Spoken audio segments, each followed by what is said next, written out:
आपको बता दे, आदमी के पास अकड़ करके चलने जैसा कुछ है भी नहीं महाराज। इस दुनिया में आए थे तो किसी और की मदद से आए थे, दुनिया से जाएंगे तो चार लोग कंधों पे उठा करके लेके जाएंगे। न कुछ लेकर के आए थे, न कुछ लेकर के जाएंगे। हाथ बांध करके आए थे, हाथ पसारे जाएंगे। पर फिर भी पता नहीं इंसान क्यों अकड़ करके चलता है। अरे अगर किसी को सुंदरता का अभिमान है, किसी को अभिमान है कि हम दिखने में बड़े सुंदर है, तो जरा ध्यान से देखिएगा, जिस चेहरे पर इतने इतने पाउडर क्रीम लगाए, उसी चेहरे पर बुढ़ापे में ऐसी झुर्रियां पड़ जाती है, कोई क्रीम काम नहीं करता महाराज। फिर किस बात की अकड़? अगर किसी को पैसे की अकड़ है कि मेरे पास इतना इतना धन है, तो दुनिया में घटनाएं भरी पड़ी है कि एक घटना घट जाती है और आदमी कहां से कहां पहुंच जाता है। किस बात का अभिमान करते हैं हम लोग? आपको वास्तविक घटना बताए 2013 की, जब केदारनाथ में प्रलय आ गया ना, एक अरबपति आदमी, अरबों खरबों की जिसकी संपत्ति थी, वो अपने पूरे परिवार के साथ केदारनाथ दर्शन के लिए पहुंचा। और उस प्रलय के बाद उसका पूरा परिवार बिखर चुका था, कैसे भी करके जिंदा रहना था और घर पहुंचना था। तो ऐसे में यह हुआ कि वो व्यक्ति जो बता रहा था अरबों खरबों की उसकी संपत्ति, उसने बताया तो सुनकर के बड़ा दुखद लगा।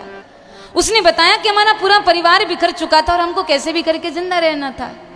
तो बोले हेलीकॉप्टर की मदद से सरकार के द्वारा कुछ बिस्किट के पैकेट उस समय छोड़े गए।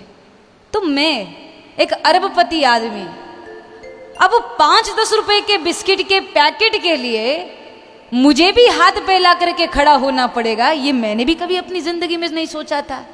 लेकिन मेरे साथ भी वो घटना घटी कि जहां लोग भीड़ लगा करके खड़े थे, वहां 5-10 रुपए के बिस्किट के पैकेट के लिए मैं भी हाथ फैला के खड़ा था, इस उम्मीद के साथ कि एक आध बिस्किट का पैकेट मिल जाए तो जिंदा बच जाऊं।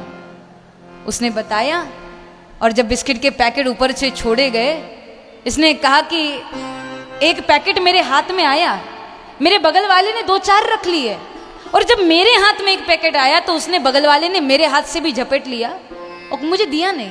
मैंने कहा भाई तुम्हारे पास 3-4 है, एक तो मुझे दे दो। उसने कहा नहीं नहीं, हमारे छोटे छोटे बच्चे, हमको जिंदा रहना है, कल और बांटे जाएंगे तब तुम रख लेना। बोले नहीं दिए उसने। बाद में ये हुआ, किसी ने बताया कि अगले दिन फिर बांटे जाएंगे।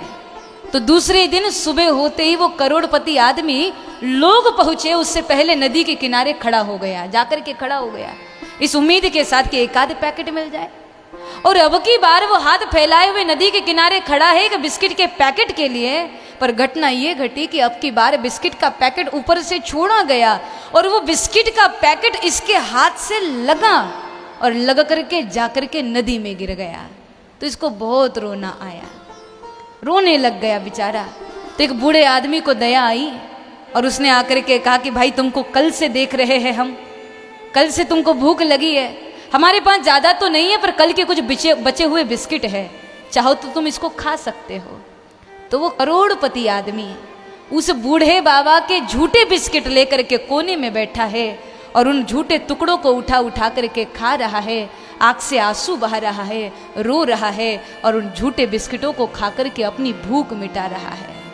एक करोड़पति आदमी, कभी सोचा होगा उसने कि जिसकी अरबों खरबों की संपत्ति, उसको 5-10 रुपए के बिस्किट के पैकेट के लिए तरसना पड़े। पर यही बात है, एक घटना घट जाती है, आदमी कहां से कहां पहुंच जाता है। इसलिए अभिमान मत करिए महाराज। जो दिया है सब परमात्मा की देन है, हमारी मेहनत है, पर उसकी रहमत न हुई होती तो बात बनी न होती। इसलिए कुछ हो जाए आपके द्वारा तो तुरंत याद कर लीजिए, ये कृपा मेरे परमात्मा की है।